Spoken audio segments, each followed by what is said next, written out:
Qəhrəmanı 11-ci sinif məzunlarımız bugün məktəbimizin həyətində bambaşqa bir ruh, başqa bir nəfəs var. Bugün bizim üçün adi bir gün deyil. Bugün məktəb illərinin son səhifəsi, uşaqlığın bitib, gəncliyin astanasına qədəm qoyulan gündür.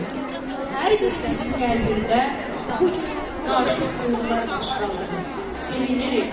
Çünkü məzunlarımız yeni həyata doğru addımlayır ve eyni zamanda kədərlənirik. Çünkü bu divarların içinde geçen iller bir daha geri dönmeyecek. Bu hayat, bu partalar, bu yollar, onların ilk arzularının, ilk uğurlarının, ilk dostluklarının sessiz şahidi olur. Bugün biz yalnız bu tədbirə toplaşmamışıq. Bugün biz bir ömür faciəyə çevirən bir ömrə, dövrə vida edirik. Azərbaycan Respublikasının dövlət bayrağı gətirilsin.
Şahsına səsində Xəzər səndən rəng alsın, sən Xəzərdən coşqulu yollarımızı görsün bu birliyi rəhməsində.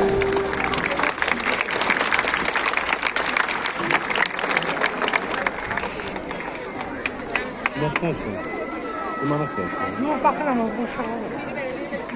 Şöhretten. İyi.